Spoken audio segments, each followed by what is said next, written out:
Hi, I'm Paul and this is Lee. Welcome to the Just Pull the Trigger podcast. This is the show that discusses the trials, tribulations and triumphs of a small business owner. On today's show, we're chatting to Nitin Khandia, the Managing Director of BTMK Solicitors in Southend-on-Sea.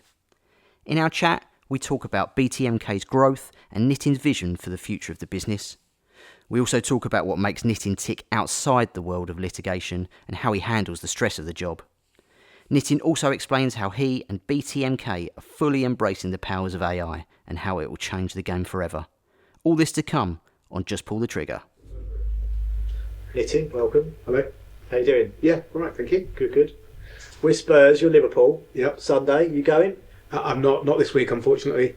I share a season ticket with my cousin. And, Okay. It's not my game this week. Okay. Right. So Would you go? You said you were going to the boxing on. boxing on Saturday night. Yeah. Yeah. So would you normally, if the boxing went on, would you? So you just alternate the games? We broadly alternate. Yeah, it all depends. I mean, it depends on commitments and weekends and all sorts of things. So it's not necessarily week on, week off. But Yeah. so it could be a couple of games in a row and then a couple of games off. Yeah. Depends on the So, schedule, I suppose. Yeah, my cousin lives Ascot way, so he's got Oh, broadly the same journey time. Yeah.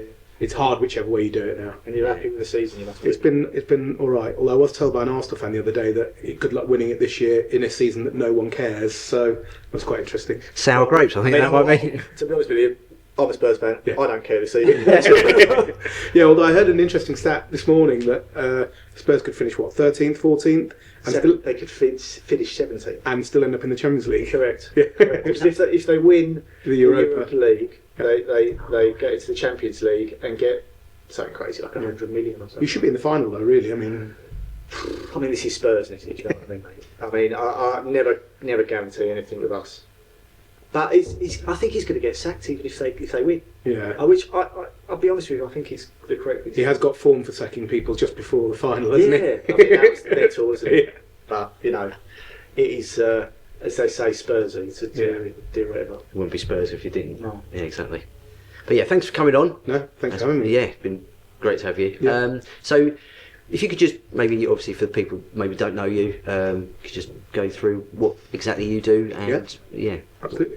So I'm Nitin Khandia, Managing Director at BTMK Solicitors. So we're, I say a Southend firm of solicitors, law firm, which I think is a modern sort of terminology, but we're Southend, Leigh-on-Sea, Rayleigh, and now, certainly post-COVID, we work everywhere. I mean, we can see clients from everywhere and anywhere. So Yeah, it's not just locality. You can do it. No, I mean, at the end of the day, we're a local business. We're based here.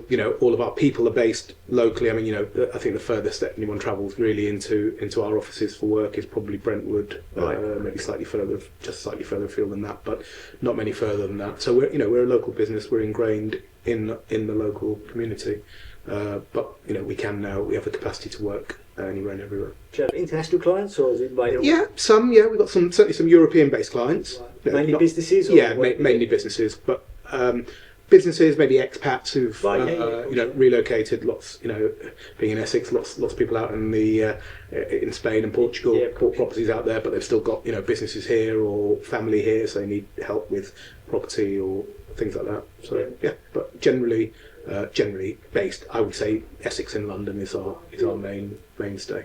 Do you always want to be a solicitor?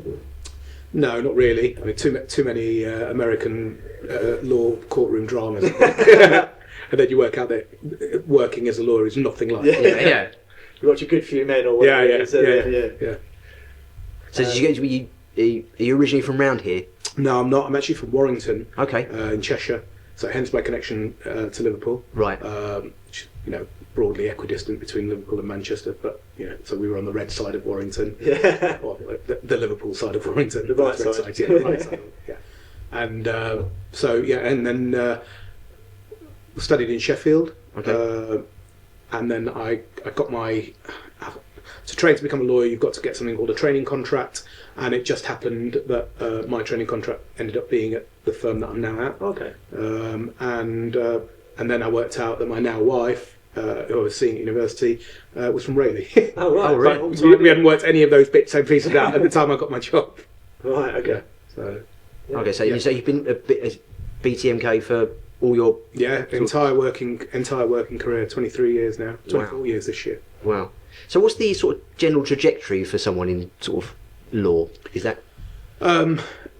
Interesting question, because there have been more changes over the last 2 or 3 years than there have probably in the last 100 years before that. Oh, really? Lots of, if you want to be a lawyer now, depending on whether you want to be a solicitor or a barrister, so two very different routes into the legal profession.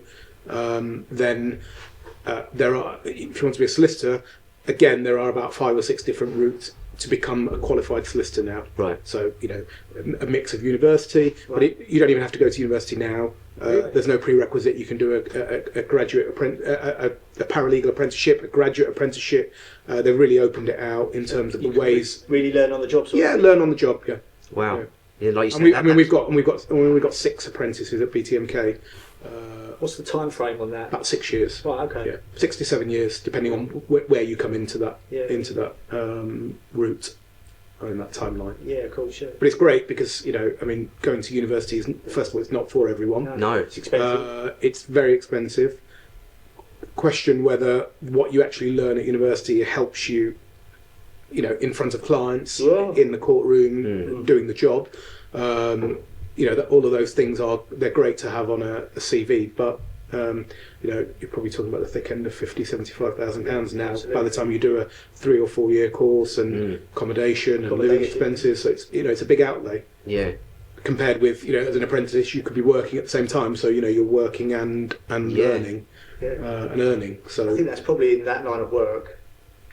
It's so much more beneficial than just sitting in a classroom learning about the. You need to learn. It's a people. It really is industry, isn't it? Yeah, and I think it's all about having the more senior people above you who are prepared to invest in your training. Mm-hmm. Yeah, that's an absolutely critical part. I certainly was very lucky that I had people who really believed in progression of junior lawyers. Because I think if you haven't got that, then it's very hard to learn. If you've got constant tension between these are my clients and this is my workload. But we've never had that. We've always promoted growth and tried to bring people through. I suppose it's kind of growing the company, keeping it going, isn't it? Right. A bit like I know we were talking about football earlier on, but like the youth academy, absolutely, training academy. And first of all, it's recruiting lawyers certainly in this area because of the proximity to London and the kind of salaries that London firms pay. That gap is huge. Right, yeah. So that is a challenge in itself. Why work in Rayleigh or Lee when you could be on a train now twice a week, 3 times a week max, and earn probably triple what a local firm would pay. So recruiting is harder, but it's it's easier with people who are homegrown talent. Yeah, of course. Do they show a bit more loyalty to you as well? Oh, definitely. Yeah. I think when you've been, if you're an apprentice, take the apprenticeship route as a great example.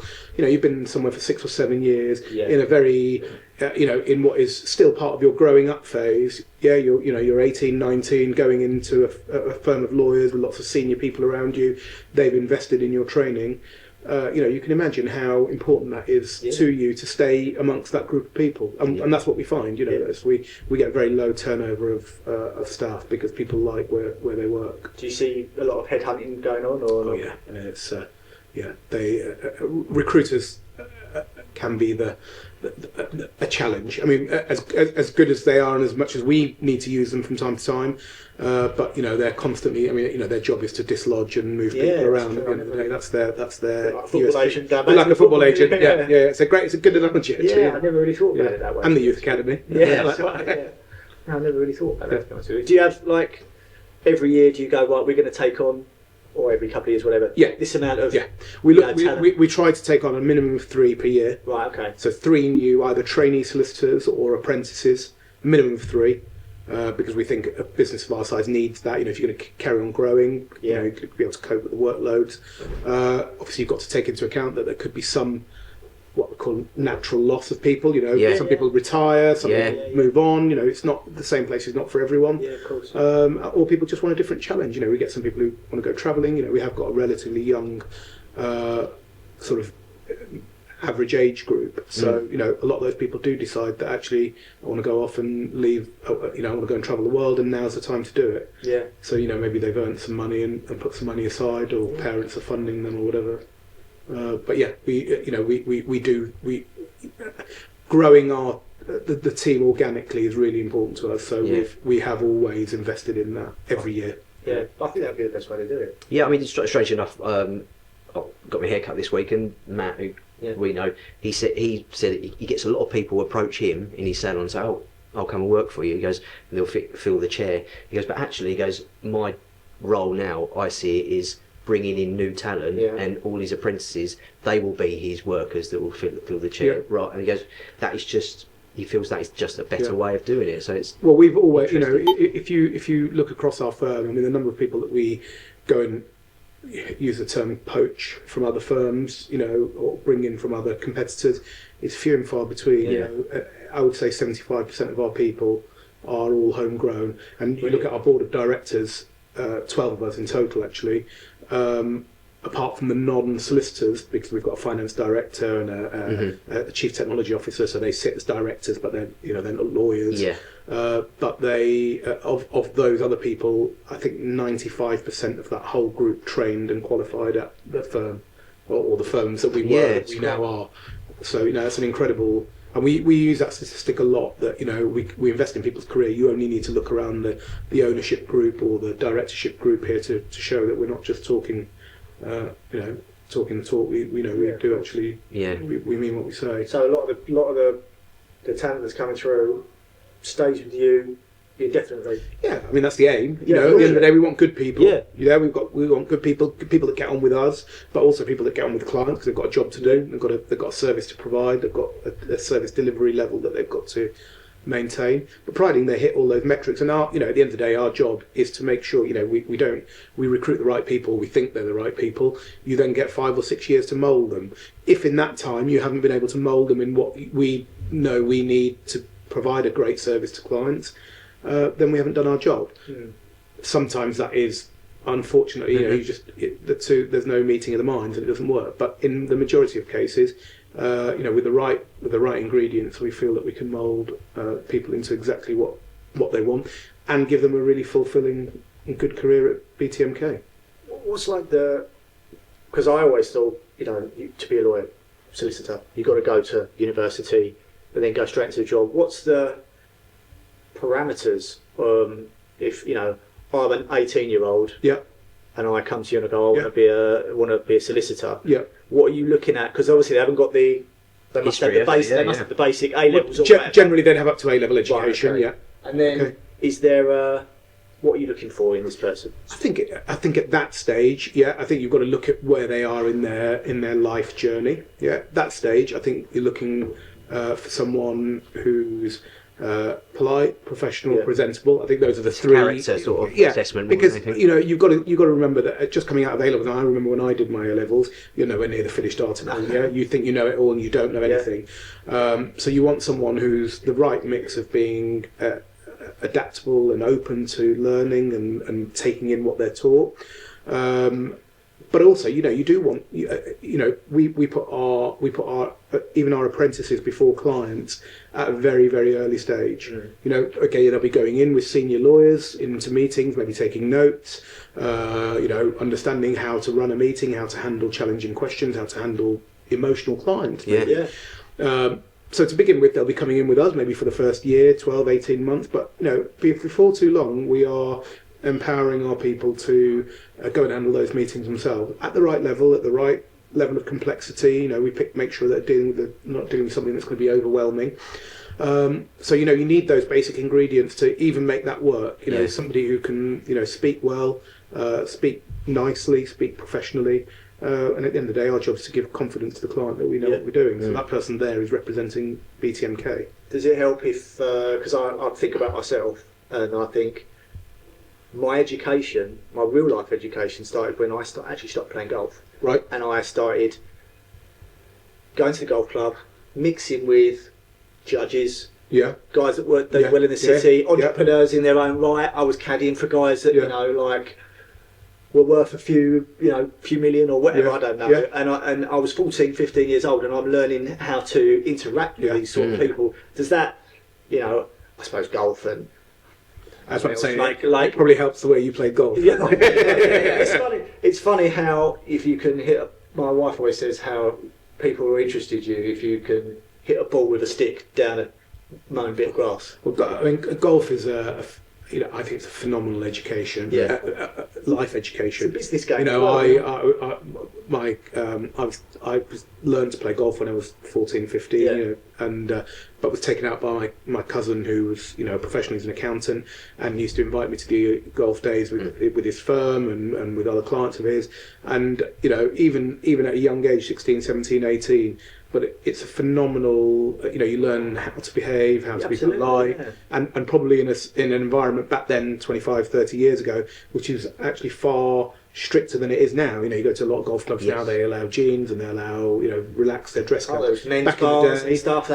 yeah, it was like a second school almost. Yeah. You know, that kind of like you've got these figureheads that you need to sort of be polite to, and you would obviously show them respect anyway. But you know, they you know, you feel like you're in a headmaster's office sometimes. But also just the etiquette of the game, You know, you're living, everyone's lives by the basic codes of golf, which is, you know, being honest and being true to yourself, because at the end of the day, you know, golf is one of those games, there's so many opportunities where you can take advantage if you want to. Yeah.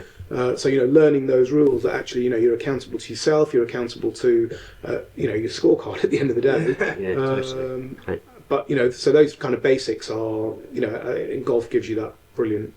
Yeah, I mean, the caddying I always found, like, because obviously I was, you know, you caddy for someone and there's 4 other guys that are playing on a Saturday and they're all from different walks of life, and you just learn to interact with them and almost, you know, this term wasn't around back then, but a bit of banter with them and that sort of stuff. And I think that, like I say, that really, it was like my actual real world education. You know, when I think where, you know, maybe other kids might be at that age where they're sort of down the park and smoking or whatever, I don't know, do you know what I mean? Like, you know, and you're sort of like really, you know, I feel very lucky that we sort of had that opportunity. Absolutely, yeah. Like Thorpe Hall, where we played, that was. We're thinking now we've got kids as well, and you sort of think the summer holidays where you just, mum and dad would just drop us down there, and then like for 6 weeks, mum would just be like, you're gone for all day, sort of thing. And then, but now, it's 200 quid a year. Absolutely, yeah. But it was amazing for us. We loved it. It wasn't just like a creche where you drop them off, and we hated it. And you know, well, it's got all the ingredients, isn't it? Fresh air, you know, nice surroundings. You know, no one ever complains about a golf course being built on the back of their house. No, because it's a great way to spend spend a day. Isn't it?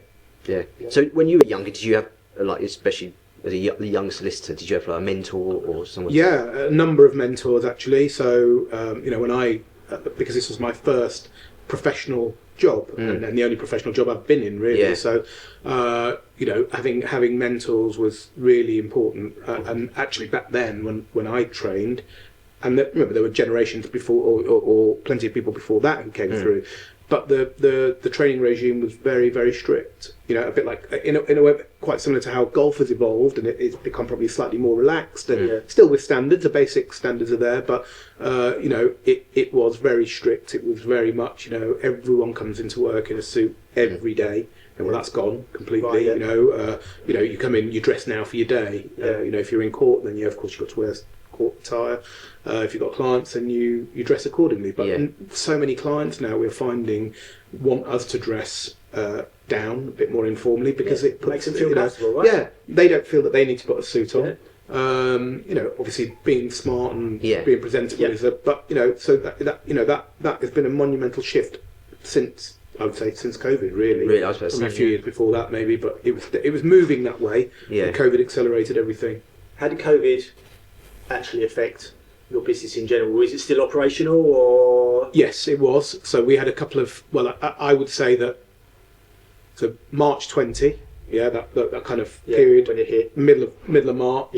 I'd been in the role of managing director for about 2.5 years at that point.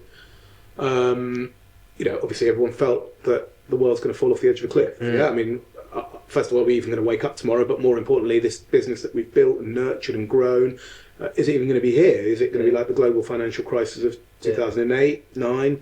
Or is it going to be worse? Because, you know, who knows what's going to be left at the end of it?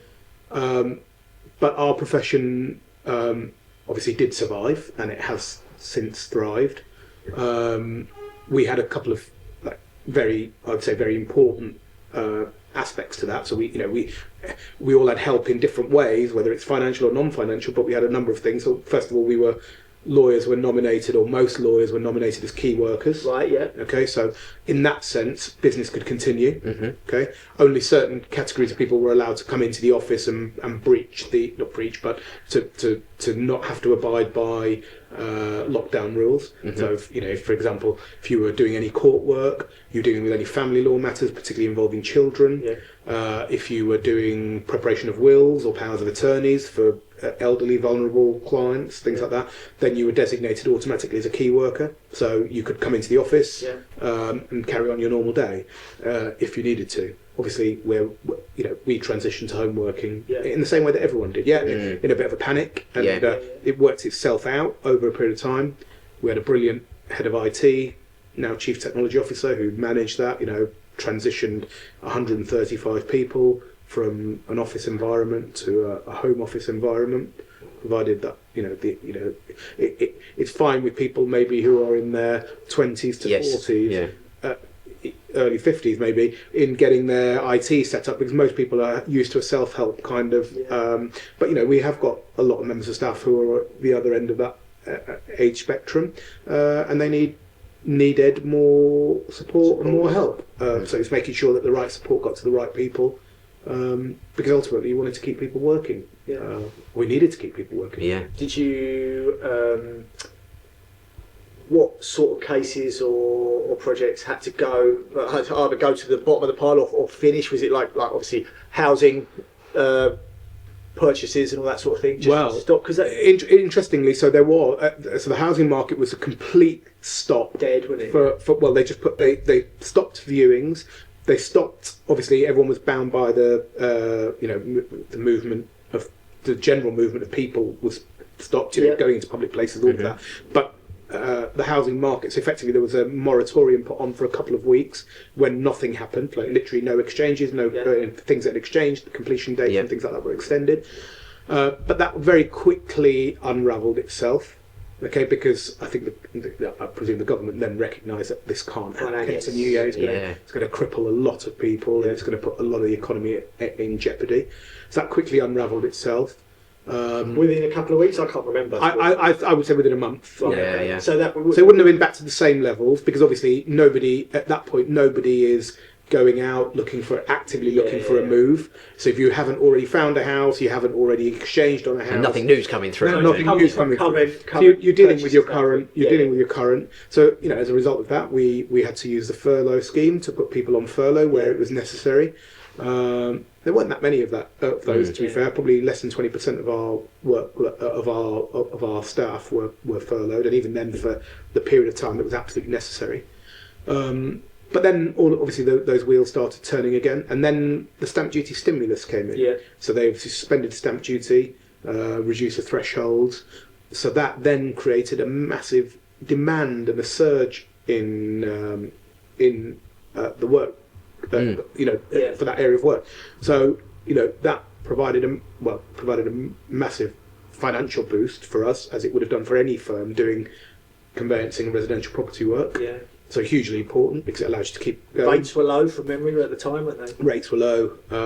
Interest rates were very low. 1% or so, wasn't it? I think a lot of people were securing 10-year mortgages fixed at 1.5%, 2%. Which is now baffling now, isn't it? Yeah. So those people who secured back then would have had a right credit result. Absolutely. And a lot of it's luck. I mean, who would have foreseen the kind of sort of cold that everyone's caught since then, in terms of rates and things.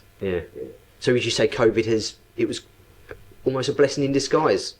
I mean, obviously you want to be careful, I suppose, with that, just in terms of the general people who suffered. Of course, But putting that to the industry from a business perspective, I mean, I would say that it's accelerated a lot of good behaviours that I think the profession was quite resistant to, like things like flexible working, people working from home. There was always that: are you working from home or are you shirking from home? You've got an engineer coming around. That's why you want to work from home, not because you need to work from home.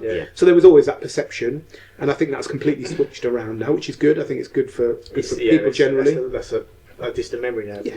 And at the end of the day, we needed that work-life balance. Working. I think the UK is a very competitive workplace, which is good. It's like the States, everyone's on a kind of mission to get to wherever they want to be at in their life journey, and so people work hard. I like that. It's good, but I think we needed a bit of a reset probably from that, because sometimes you get the whole balance wrong, don't you? I think that, just from my point of view, I might be just my opinion. I think people that want to work from home or continue to. I can't work from home. Yeah. If you've got kids especially and they're all running around or whatever, you can't.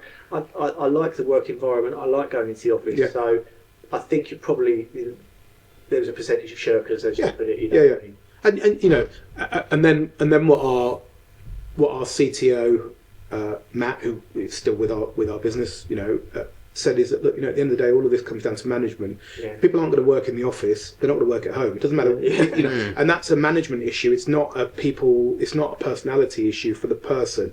It's the fact that you've got a job to manage people. The managers, the heads of departments, whoever it is, got a job to manage those people. They're the ones who've got to manage what people are doing at home, not expecting the people just to manage it themselves. Yeah. So your job is to iron out those bad behaviours. Maybe move those people on if they can't change. Did that happen? Yeah, I think so. I mean, I think we are now. I mean, at the end of the day, you only review these things with the benefit of hindsight. Yeah, you look at performance, and our performance didn't miss a beat either during COVID or since COVID. Mm-hmm. So we can only say that it's been good for our business. Mm-hmm. I recognise that when you're dealing with bits of paper or largely things on a computer screen, it's very easy to transition to a working from home environment. Mm-hmm. If you're working in a construction industry, manufacturing, or even doing what you guys do, it's very difficult to do that. Yeah. So I think certain and that is, I suppose, the unfairness of it is that certain professions, you're an accountant or a financial advisor or a lawyer or a tax manager or what anything in those areas. It was very easy to pick up and carry on where you left off. Yeah. You almost feel for those people who stopped because, and some of those professions have never come back. No. Yeah. So much like COVID was a bit of a game changer for your industry, we met up recently and we were talking about AI as well. Yeah. And has that been a significant change for your industry as well? Yeah, I think we're in the early stages of it. Yeah. So I think, and we're definitely not resistant to it. In fact, we actively are pushing that door open because we need to. And as we discussed, our clients will expect us to. So, and we want to meet those client expectations. We're trying to do it in a responsible way. We're not jumping in with both feet without knowing what the output of that is yet. But we've got the right measures and controls in place to responsibly bring that in. As I think I went to our regulatory body, it's called the SRA, and we went to a conference there in November, and they had a very senior person from a really big city law firm who was their head of technology and research, talking to them about AI, and what they were saying to a room full of 500 or 600 people in an auditorium was that if you don't think that your junior lawyers aged 25 and below, if you don't think they are using some form of AI or assisted research tool to do the work you're asking them to do, then you're on the wrong planet. Yeah. So got to get with the program, get with it quickly.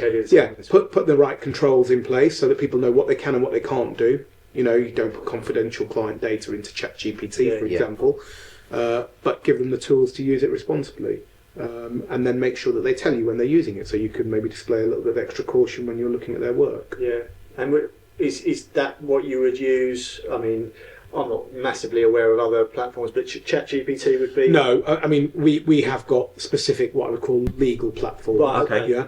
So I'm sure that a lot of the modelling behind it is way beyond mine, but I'm sure a lot of it's based on things that OpenAI and ChatGPT have produced. But the models are very much based on legal specific, England and Wales specific legal. Right, so because at the end of the day, the law is very specific to every, even between here, Scotland, Ireland, the laws are very different. So you need something that's modelled on the results you need it to produce. So, as I understand it, what you just said, is someone created like a ChatGPT for UK and Ireland law? Yes, well, England and Wales law is what we are concerned with. But yes, that's right. Yeah, okay. That's that is Well, I think you'll, like you say, you'll probably find that. I mean, ChatGPT is obviously internet wide, and then you'll find something that will niche down into each industry. That'll just.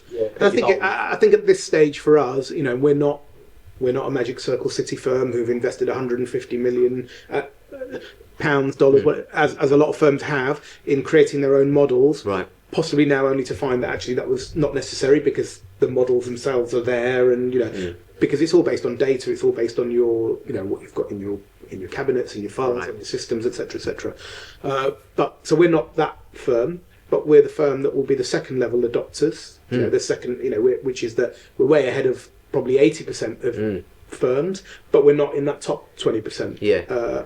And I don't mean by quality, but I just mean by resources. Embracing it, basically. Embracing it. So we are, we've got our policies in place. We tell clients what we're doing with it, where we're using it, etc. We disclose all of that, and I think we make sure that we're doing it to make sure that we maximise efficiency because we're going to need to. I think if we're going to maintain our position in our marketplace.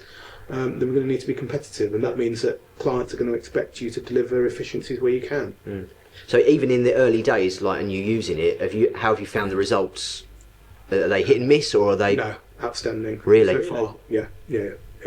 So it just as in a layman's term. So do you give it the prompts?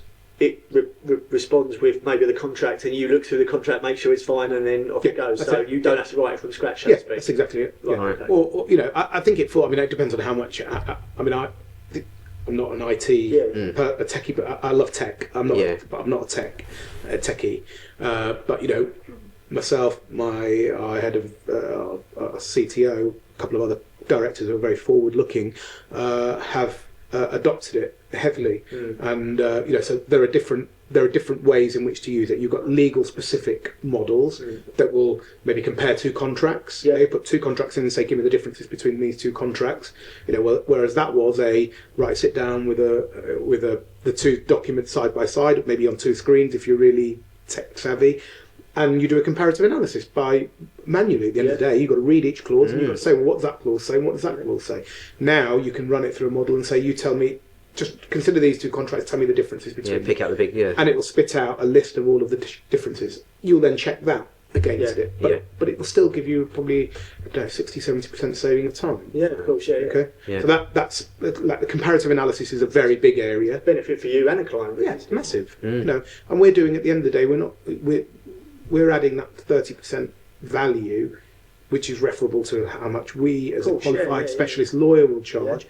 But you're not sitting there having to read through, because most contracts, 75% of it will be, they'll just be standard clauses. But you still have to check them because, in case someone snuck something in that, you're not expecting. But it's the 30%, the detail, that is the bit that's the real relevant. Yes. So do you find with something like, say, a house move, where it might typically take 3-6 months, that will be reduced? Do you envisage that in the future? Possibly, yeah. I think I say possibly because I think that in conveyancing, so moving, buying, selling, remortgaging property, houses, we call that general area conveyancing.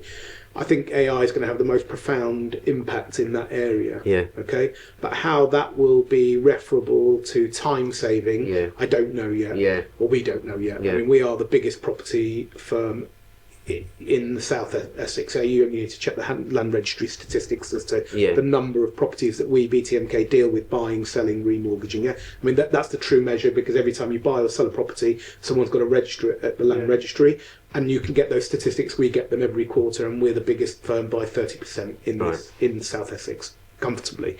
But a lot of conveyancing work is dependent on third parties. So not even not even the lawyer on the other side. Yeah. There's the land registry, there's the mortgage company, there's people who are delivering search results on flood risks and all other different types of risks that exist. So it's the speed at which all of those other parties start to move that will, I think, impact upon whether that actually results in a time saving. Yeah, you're only as fast as the slowest person in the If you think about it, if you're buying a house and you're spending, let's say, £1 million, you want the job done properly. It's the most expensive purchase you'll make, for most people. And so you want it done properly, and you want it done comprehensively. And actually, is 3 months for that period an unreasonable period of time? Probably not in the scheme of things. 6 months probably is. Yeah. You know, because half a year now is a long time. Yeah. But 3 months is, I don't know. Is the answer? We'll wait to see whether it provides a big time saving. But what it will do is it will provide efficiency savings, definitely. Yeah. And you say that it's going to have the most effect on conveyancing because is conveyancing the most the sector in your industry that's got the least variables? No, I think I would say it'll have the most profound impact in property work, right? Because there's still a lot of documentation to review. Yeah. Okay, and what you sometimes need, where in my experience, where AI has been the most prevalent so far, is reading, analysing, and summarising documents. That's where it's really good. And so, if you've got a lease that's 100 pages long, because a lot of old leases are 100 pages long, being able to get a quick exec summary of that, to get the pinch points, to be able to report back to your client to say, it's a standard lease, but these are the things that you really need to look at and be comfortable with. Yeah. That to me is a profound time saving. That's invaluable, yeah. Yeah. So, it's almost like giving you a steer in the, this is the rent, this is the terms, this is the ground rent, this is the service charge, these are the things that you're going to have to pay for, these are the things you can and can't do with your house. You can't extend, or you can extend, or you can only, you can't run a business from here, or you can't modify the property in this way. Those are the bits that clients want to know. Yeah. They don't care who owned the property 3,500 years ago, but it's the stuff that's relevant to them. So being able to get that information to them quickly is very important. And so with marketing, I'm guessing it's completely different to what we do in e-commerce and all that sort of stuff. So what are your sort of strategies? I think we spoke yesterday and you get very ingrained in the community and stuff like that, don't you? Well, marketing's my kind of, I say my passion, but it's my, it's not the only part of the job that is fun. That's not fair. But it is a fun part of the job, and and especially when you see what you are doing working, then obviously it gives you a great amount of satisfaction. Absolutely, Because I think in this day and age, the look and feel of your business doesn't matter what you do really, whether you're lawyers, which is generally quite a staid and possibly a boring profession, but the look and feel of your business and how you present yourself to the outside world, I think it's just so important. Because people can make that snap decision. Does this outfit look professional? Does it look good? Does it look cool? Does it look fun? You make that decision within seconds. Yes. Yeah. And you can be on to the next one very quickly as well. Right. Yeah. And I think it is a fine it's a fine balance between as I think I was saying to you, that we are a legacy business. We've got the oldest part of our firm is over 110 years old. Right. Okay, so it's been around for in Rayleigh, Todman's, part BTMK, over 100 years. It's been trading in through generations of the Todman family. So their client base has known them. Probably they've had 4 generations of clients who've worked. Family members who've worked with them, grown with them. So you've got to be relevant to every part of that. Sometimes you'll have 3 generations of the family still instructing you. You'll have grandparents wanting to do wills and powers of attorneys and maybe some estate planning. You'll have the parents maybe who are in their 50s who are they're on they're running a successful business. They might be looking at an exit strategy or something like that. And then you'll have the kids who are maybe either in the family business or they might be setting up their own so you might have 3 generations of the same family still actively working with you or working with us.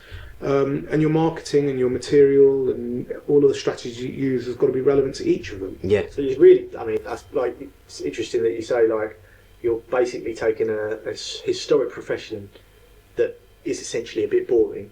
And trying to make it a bit relevant and eye-catching, really. Yeah, that's it. While still appealing to the people who knew it as the old way it was.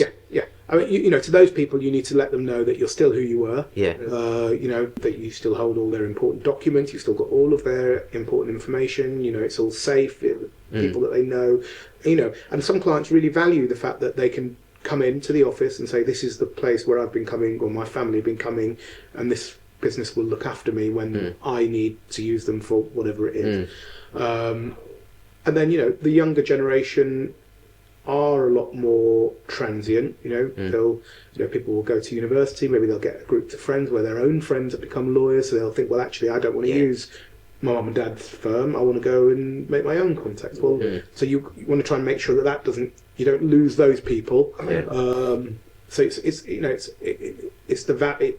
trying to push out the values that are relevant to all those different groups of people.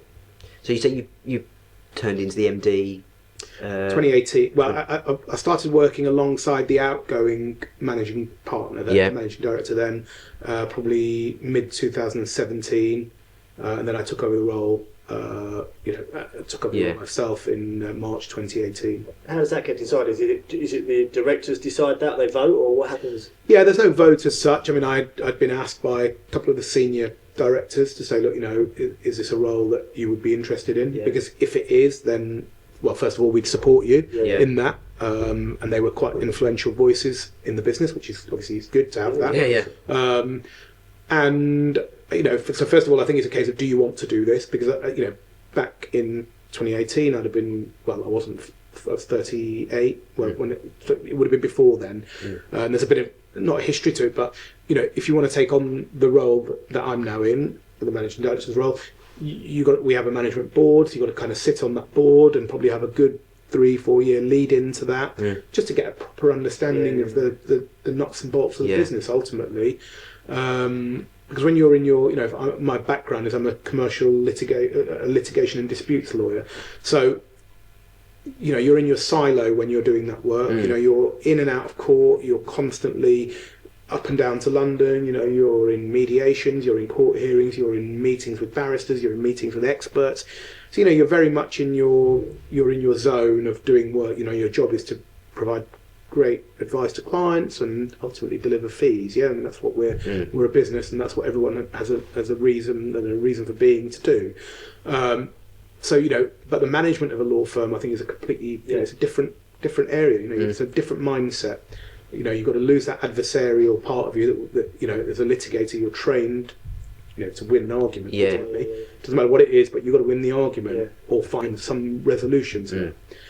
Whereas I think now the role is very much your job is to resolve arguments, but it's trying not to let arguments occur, because more often than not it's internal. So you want to avoid those because they cost money and they cost relationships and things like that.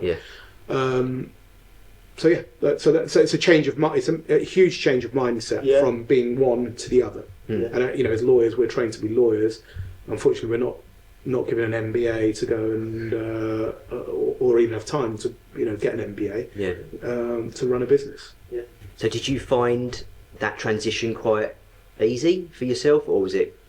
No, I wouldn't say easy. I think at the outset, certainly in day.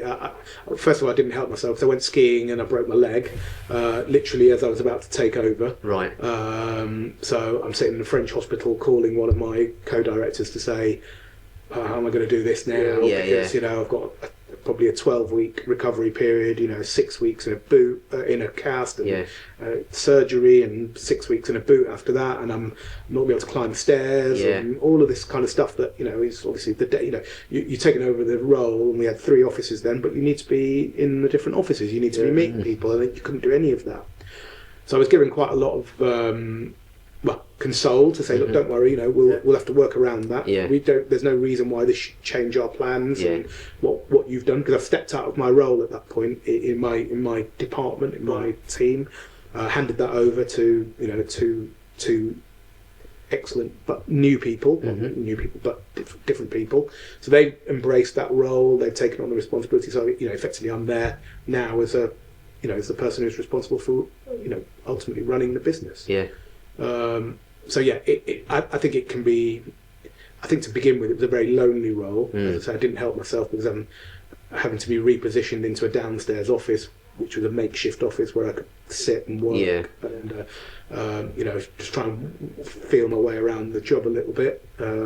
But so I would say that I lost a couple of months there because I couldn't really get started until I could get amongst the team and start to arrange meetings. And so was it literally you gave up your job and then you said sort of like I went skiing? Was it literally the holiday in between? No, it wasn't a holiday actually. I was on a client trip. Oh right. Yeah, okay. I was on a client trip. First day, and the clients had taken us out skiing. But firm of insurance brokers we do a lot of work with. They've been kind enough, and I skied earlier that season already, so without any challenge or difficulty. And then just caught it's like either of you ski. I have done before. So, you caught a horrible piece of ice and just leg went one way, and so. So that was a difficult start, but it literally is like this is the point at which you stop doing this job officially. I'd stopped probably a few months before that. I'd done the transition a few months before that, so I've been in that area of work for close to 20 years, 15 years. So it was had a long history in that department, and we'd built up a great department. So leaving it was I guess a bit of a wrench at that time, and then because you're working with new people that I didn't necessarily know really well. It's almost a new job to essentially. So it's that it's that starting point of having to prove yourself all over again. Have you with taking on that role? Have you been able to sort of bring along a new vision and take the company? I think so. I think so. I mean, I haven't got, nor would anyone be interested in, any form of comparative analysis. But we're 5 offices and 150 people, and I think we're in a business that everyone feels very proud of. Certainly myself, my co-shareholders, my co-directors, and all the senior people, and the firm generally. I think at the end of the day, we don't get very much turnover of staff because people like working where we are and the way we do things. So in terms of a new vision, I think for my part, I think that's developed over time. For a variety of reasons, it was very difficult to say, right, on day one, this is the vision. But there were some variables, and they said, these are the kind of things that we'd like to achieve. We'd like to grow. Well, how are we going to grow? Because there's only really 2 ways. You either attract lots of new work, and you find that the lawyers to be able to come in and do it. Well, that's not easy for the reasons I've said. Or you go out on an acquisition strategy, a bit like we've really taken the business now, which is to acquire really good businesses that maybe people are looking to exit, and the senior individuals want to move on towards retirement, but they've got a great client base, they've got good staff, and we just want to pick them up, modernise them, put them into our system, which is nice, tried and tested now, and bring them on board as part of BTMK. I think our accountant from many years ago called it BTMKing it. Get this business. Maybe it's not. Maybe the numbers aren't exactly where they need to be in this business you're acquiring. But you take it on. Strip out all the good bits. Get rid of all the bad bits. Centralise all of the functions that you are really great at dealing with, and you'll turn the business into a success. And that's the kind of formula that we've now got, and I think we'll carry on with that. I think that's quite an interesting point, because we've sort of touched on this in a more of a watered down version, in that now we're doing the fulfilment. We could, not that we've done it yet, but we could go and look at acquisitions of businesses that, maybe they're not doing as well because they've got rent, staff, systems, all that sort of stuff. And we could go and maybe grab that business and absorb all those costs into what we've got and make it a bit better. So it's kind of a bit of a similar thing. I mean, at the end of the day, I think that's probably, as I say, this is where with the benefit of an MBA, all of these things would be ingrained. Business strategy and models. Unfortunately, that's just as a lawyer, you don't get taught these things. You learn about them. You can read books, and there's great material now out there that you can self-teach and watch YouTube videos, and go to Harvard Business School, and they'll have most of the modules on there, and it's great. Okay, you won't have a piece of paper at the end of it saying that you've done an MBA or whatever, but that's ultimately, I think, if you're going to run a business, that's the skill set you really need. And I wish I'd had actually, but because otherwise you spend a few years or certainly parts of your working week learning that stuff because you have to. Is it stressful, your job? Yeah, I would say so. I mean, I think managing stress is a challenge. That's probably why I've got no.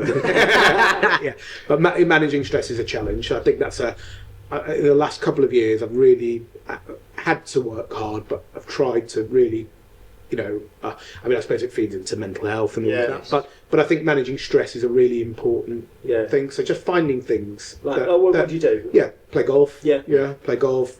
Listening to music. Like we talked about, you work out with Wilco. Yeah, work out with for the good that he does me. so it's not a very good advert for him. But yeah, work out. I work out. I don't think to myself, I want to change my body necessarily. But I'm doing it for feeling good. Absolutely. And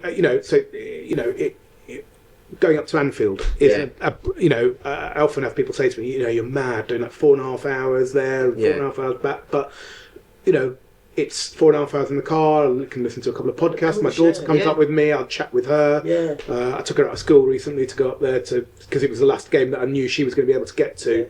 So I cleared it with my wife, her mum, and said, look, I want to take her in the school. Approved it. So we dashed up to Liverpool for the Newcastle game, home game, and it was brilliant. It was just something that she was like, "Are you sure, Dad? Are we going to be allowed to do this?" And I said, "Yeah, come on, we'll do it." So I always think when people go out on a massive drive, actually nowadays I think I actually quite like it. It's just sitting there listening to something. It's a bit of me time, really, isn't it? That's it. I think at the end of the day, that's how you've got to see it. Yeah, it's not just you go up there and it's 2 hours maybe of entertainment and or not. Yeah, not for you, it has been for us. 2 hours of crying. So but I think it's how you look at it. Yeah, it's finding those different strategies to give you a bit of downtime. Even those, and I think this happens probably, I don't know, with football, let's say, 2 to 3 times a season, right? And okay, so you win against Ipswich, hooray, you've won. Yeah. But you get that there's those moments or periods in a match where it's just all worth going for, isn't it? Where you just something happens and you can't believe it's happened, and it's euphoric. You basically keep going back to possibly getting those moments, don't you? Well, so it's probably a bit more sort of pointed than that at Anfield, because obviously you get in there and you get the "you never walk alone" moment at the beginning of every game. So before the game's even started, you've had that moment, and you go through my phone, I've probably got 150 videos that all look the same. Ostensibly they're the same video because it's a moment that you think I'm here. Gets you every time, sort of thing. I think what I was trying to get at is, it doesn't happen much with Spurs, but that sort of like almost last minute moment. The one that I remember when I was younger was Collymore against Newcastle. And those are the sort of moments that just like you literally, as a football fan, you live for. Well, it's iconic, wasn't it? It's still to this day they show clips of that. I was about to say, when you said, we went up for Newcastle, I was like, that was always the ding dong, wasn't it? Newcastle, at Anfield, that was always well, there were 2 back-to-backs, weren't there? 4-3s. And it was even like last week I was talking to the guy Leo, who we did a podcast with a minute ago, was a Man United fan, right? And he said, "Did you watch it last week?" Where they came back against Bill Bowles, that was it's just crazy, just craziness. It was unreal. They've not had many of those moments in the last decade. Well, you've got to hang on to it. Spurs and Man United, you've got to hang on to those moments. So constantly trying to find, because I think it's evolving at the end of the day. Podcasts really weren't a thing 7 years ago, let's say, or 5 years ago. Now they are. So it's another little something that you can go out for a walk in the evenings and have an hour and you get through a really good podcast, and it's great. Feels good for your mental health. Good for your well-being. And there's so many as well that it's there's a little one just for you, sort of almost, isn't there? Right. You feel like there's just for your there's so niche interests as well. Right. It's going to be this one now. Exactly. This one, like I think I said to you when we started it was essentially a lead magnet for a business, and it's become like it's a really enjoyable day in the month where you look forward to. Really, Like we've been in this building for 20 odd years, and sometimes for you it's probably quite nice that you go out most days. We just stay in this building for 20 years, and you sort of think, I don't really see anyone else. So actually, to meet people in all different industries and successful people that have, there's always this just nice conversation to have with people that you do share this kind of strange thread with everyone. That there's this sort of shared misery in it all, and there's shared glory. See, what I find in this area, going slightly off tangent, because I didn't grow up in this area. Right. Obviously, I've been here now for 25 years, but what is incredible around Southend, I mean, we got this from yesterday, because you know Wilco. Yeah. But amongst my co-directors who are my age but who have grown up here, and then other businesses that we know, so people who are in their late 30s, early 40s, people know each other.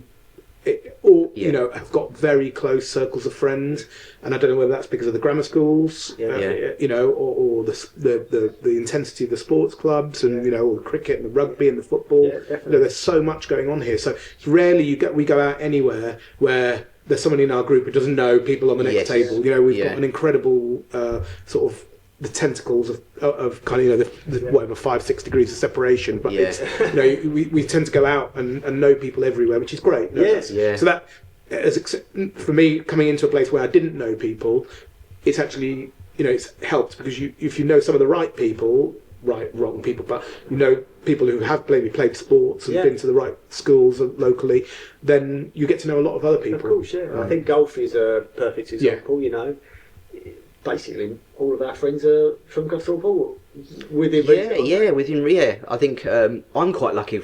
Like, I went to local grammar school, and I got mates. I'm 40, so that's what I left 22 years ago. Yeah, and a majority of my mates are schoolmates, and I see people and they go, I don't know anyone from my school. Like, that maybe not around this area. I don't know anyone from school. But you know, all your mates are from school. I bet a lot of my mates were from school and then went to the golf club. So... Well, and also, you know, you look at things like the old Southendians, and I don't know if Westcliffe's got its own equivalent of that, but I think they do, because I hear of all these dinners going on. I went to Westcliff Boys, and the rugby club. A lot of so you know, and that, so those alumni events from people, you know, and I know people who've been going for 25 years, and they've probably been going longer than that. And every year that's a fixture in the calendar that they will not miss. And, you know, they rotate the speech and the captaincy or whatever it is, however they run it, and they have their own school songs and things. So you know, I often hear the Westcliff and Southend people kind of butting heads, clashing, sort of taking the mickey out of each other.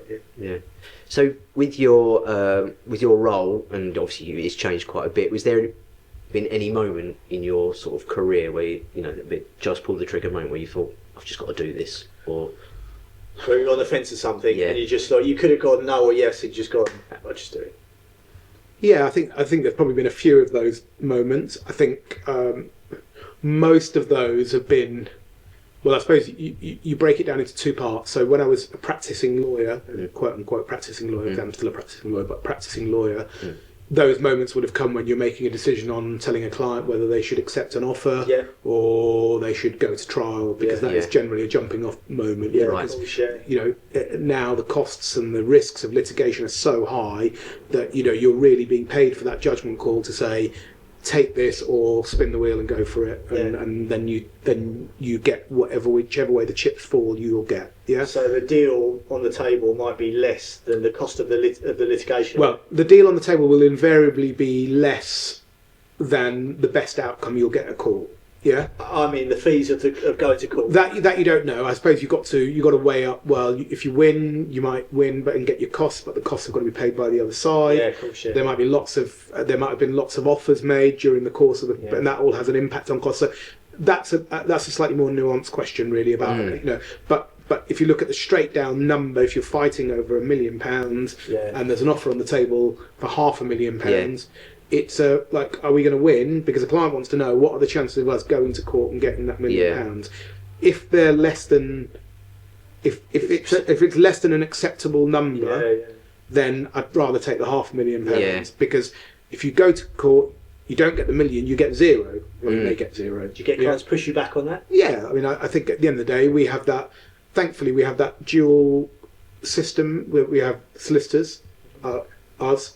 And then you get barristers who are, you know, they're kind of your brain surgeons, or you're very, you know, they're the people who you bring in to do a very specific piece of work in a very specialist area. So we have that test and measure kind of system, which is brilliant. I think it's great, because having to make that call all by yourself is a big call. So having that ability to be able to speak to someone who's been in that scenario almost every day of their lives, in and out of court, understanding how maybe a bit of evidence is going to weigh with a judge or not go down so well with a judge. You want that. You want that kind of someone to come and say, look, on the balance, I think that £500,000 on the table is the right offer to take. Let's take it, move on. You've got that in the bank. At the end of the day, at that level, it's a game of poker, or it's a game of you've got very skilled people, but they can only do what they can do with a particular case. And you said yesterday that you're really sort of trying to not push not going to court, but you're really trying to mediate it in a way that doesn't that's last resort, so to speak. Agreed. At the end of the day, court is risky, and it's more often than not it's an all or nothing scenario. So nobody likes to play those odds of it's everything or nothing. So there's always a middle ground, and I think lawyers doing litigation work now, the skill is in finding the right deal, rather than necessarily just courtroom the same, but just going all out for the win or the lose, because it's a very expensive mistake to make otherwise. And in court, I mean, obviously you see it all on Hollywood films. Is it to come down to the judge? It's obviously, I'm guessing it's not a jury or anything. Yeah, no. I mean, in the vast majority of cases that you will ever deal with in a non-criminal kind of envornment, it will always be a judge. And ultimately, so you're just one person's opinion. One person's opinion. Yeah, absolutely. And that one person who you are banking on, they might have managed a case all the way through to trial, but something's come up.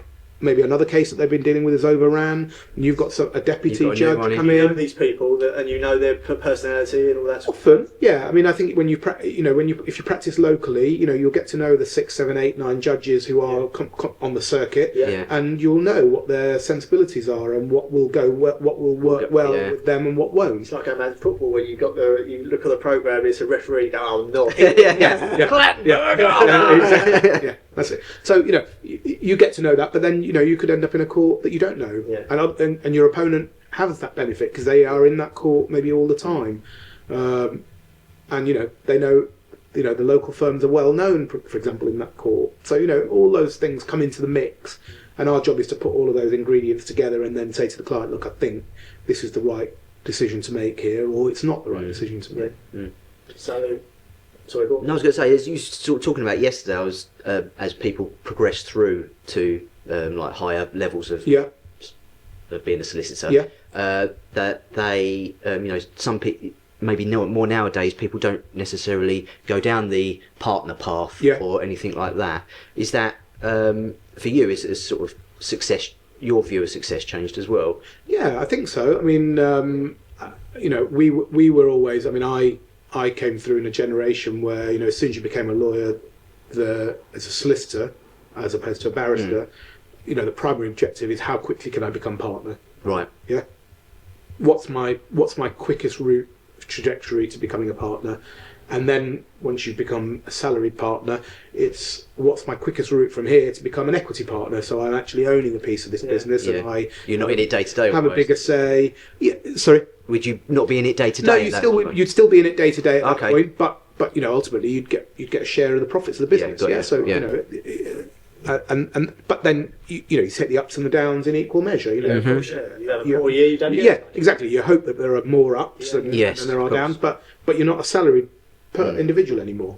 So like running your own business at the end of the day, your fortunes fall with the market, the economy, and all that, and making the right decisions. Really, now that there has definitely been a mindset change. The lawyers of today.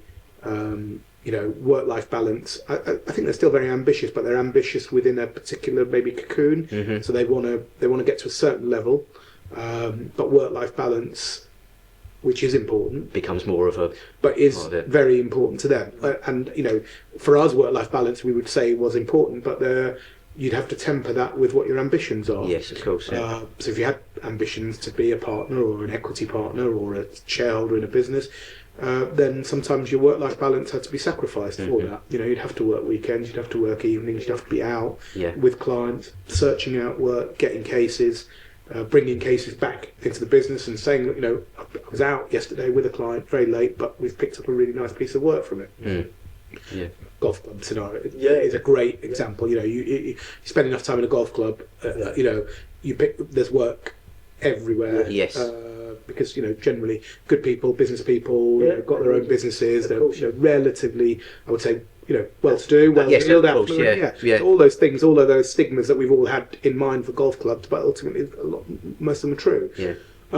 So, but I think now that go-getting has definitely been reeled in a bit. You know, well, the marketing has probably brought it in. You know, I think it's up to you, doesn't it? I think that's right. I think, you know, and you know, obviously you've got social media and all of these digital strategies that we have to use as well, and have to get used to and make the most of. Invest in. We spend lots of money on our marketing and on all of our digital, you know, social media advertising, Google search engine optimization, all the kind of stuff that every small business, any business now has to do. So yeah, that's probably replaced maybe some more of that. Let's call it rainmaking, schmoozing. I think that's definitely you know, that's been overtaken, but it's certainly been replaced to a certain extent by that.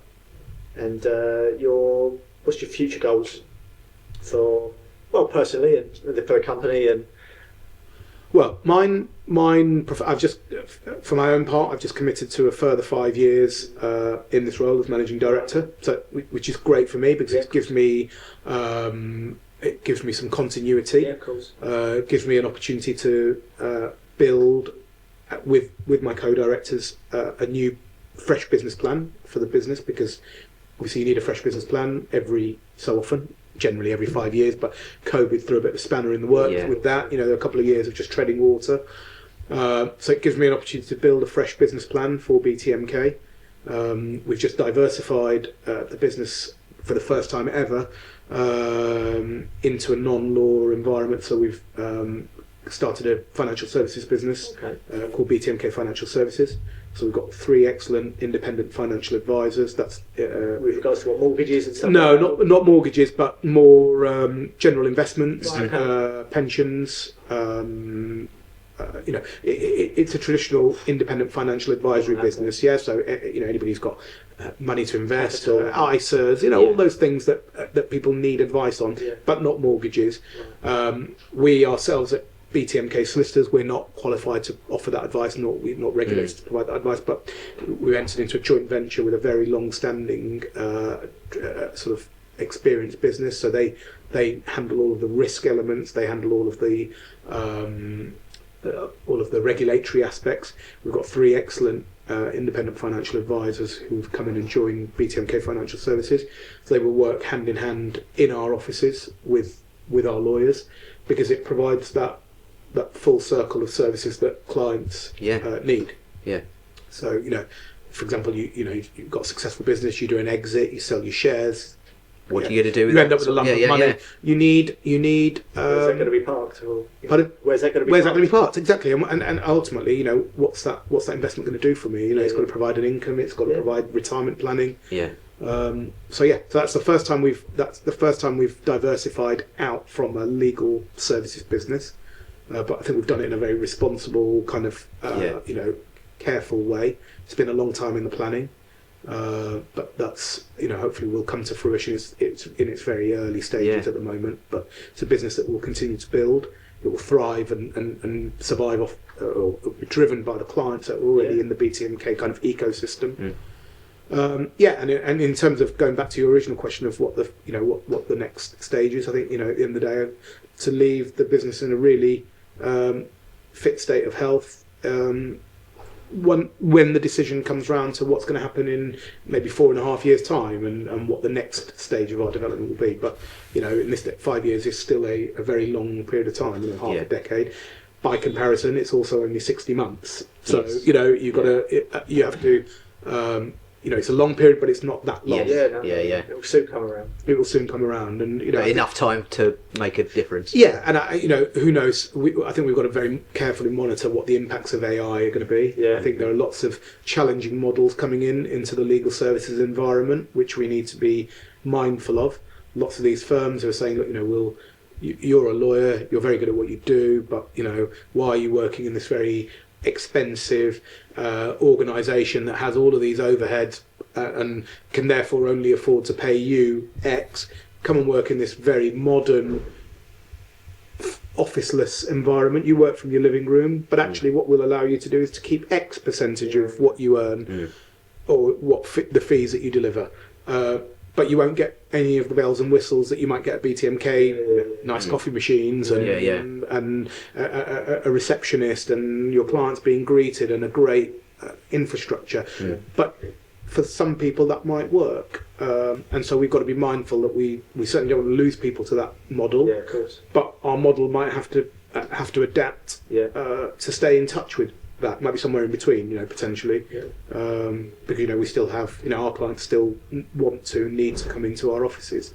So we have that, like you guys, you've got a space here because you need to house either things or people or a combination of both. So we still have that. So we've got to work within those boundaries. Well, it sounds really. I mean, to be honest, it's been absolute education today. Just listening to you, and it's like it always is, really. Like Lee said, when new people come in and you don't really know what to expect, or you never met them before, or whatever, and then it's just really nice to talk to, refreshing to learn about people, really. And I think. Well, I mean, as I said to you, this is completely outside of my natural habitat, my comfort zone, but it's something I was keen to do, which is why we spoke about it. Great talk. Yeah. Really good. Can I ask you a quick question? Yeah. So, how will you? What's your plan and strategy for continuing to get new guests onto the podcast? So, is there a point where your own circle of friends and it has been that really? It has been that. But is there a point where that'll be saturated and you'll think, well, actually now we need to think about how, if this is going to keep going, how we're going to get more people on? I think this is the sixth or seventh. We will probably start to have to advertise a little bit. I mean, it's actually quite easy to get people to want to come on. Right, okay. But getting the right sort of person that would bring value to the conversation and have enough of a personality to... I mean, this isn't, it's quite nerve-wracking in itself, isn't it? For certain people, they might just shut down. So, but yeah, to get more people on, it's just really reaching out. Yeah. Well, I mean, if we can, we'd love to help you with that. In the sense of, we come across lots of interesting people. Our clients are so diverse.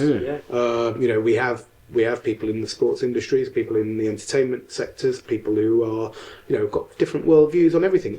From which I learn from people every day, because it's great. That's why you've got successful clients, because they've got something that's made them successul. So if you're ever looking for guests, we'd be more than happy to have a chat. Absolutely. At the end of the day, it's got to be for you guys to make the decision about who the right he or she is to come on and provide that. But I think there'll be lots and lots of we're always looking for people. We do this on a monthly basis, so we can, happy to chat about that. Definitely. Yeah. Thanks, Nitin. Great. Yeah, thanks for coming on. Really appreciate it. Yeah. Cheers. Likewise. Thank you.